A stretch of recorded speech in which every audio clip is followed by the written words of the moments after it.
मुझे पाने की इच्छा लेकर बढ़ने वाले की राह संसार की बड़ी से बड़ी शक्ति भी रोक नहीं सकती।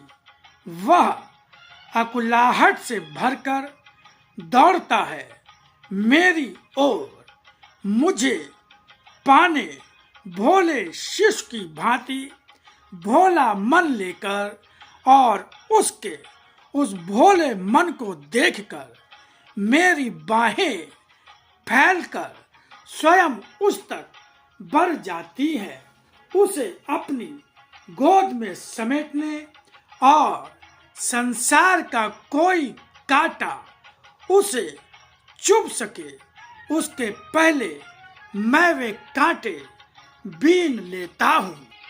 उसका उद्देश्य और ध्येय मैं होता हूँ।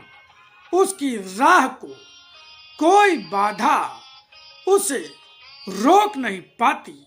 वह राह में मिलने वाले कांटों की भी चिंता नहीं करता, क्योंकि वह जानता है कि अगर वह उन कांटों की चिंता में रुक गया तो उसका उद्देश्य उससे बहुत दूर हो जाएगा। ऐसे भक्त से क्या मैं दूर होता हूँ?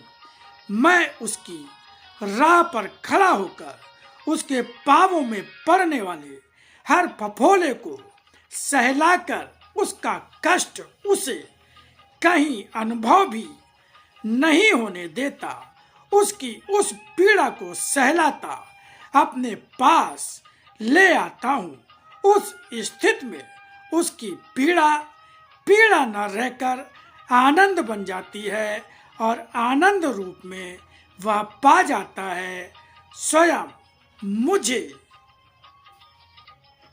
जीवन के सारे संकट, सारी पीड़ा उस जीवन में मेरी भक्ति का प्रसाद बन जाते हैं। वहाँ वह प्रसाद उसका अपना ही नहीं, संसार भर में वह मेरी भक्त के प्रसाद के रूप में जाना जाता है।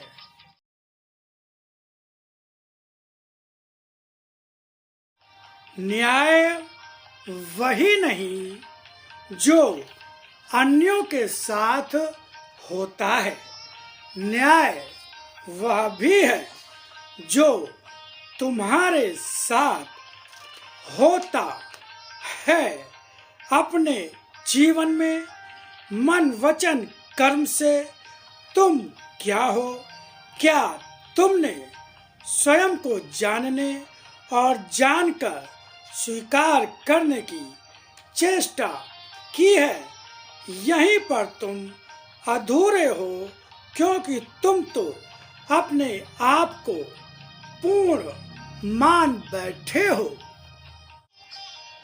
अभी तुम जब जब अपने आप को आदर्श रूप में प्रस्तुत करने की चेष्टा करते हो, तब तब झूठ बोलते हो। तुम्हारा मन आत्म प्रशंसा में जब जब भटकता है, तुम भूल करते हो। तुमने अभी तक कोई ऐसा व्रत नहीं लिया जो अपने आप को देखकर अपने अंदर के असत्य को छोड़ने का व्रत हो। सत्य का स्वीकार तपस्या भी है, साधना भी। सत्य को भाग्य रूप में साथ क्या लेकर आए हो, यह तुम्हें भी नहीं मालूम। आवश्यक तो नहीं कि तुमने अपने भाग्य में सत्य ही अर्जन किया है।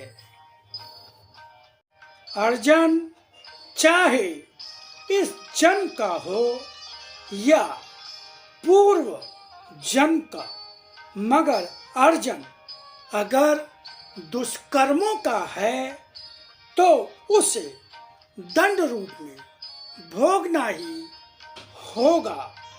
दंड रूप में प्राप्त जीवन को क्या स्वीकार कर पाओगे? तुम्हारे कर्मों से तुम्हारे पति पत्नी या संतान के भाग्य नहीं बदल जाते। उनके अपने कर्म ही उनके भाग्य रूप में उनका अर्जन है। जितना सुख या जितना दुख और कष्ट, जितना कम या अधिक जीवन उन्हें मिले, या उनका अपना ही भाग्य होगा। और अगर तुमने मुझे मेरे दर्शन में पहचाना है तो स्वीकार यह भी करना होगा, यही तुम्हारा सत्य का स्वीकार होगा।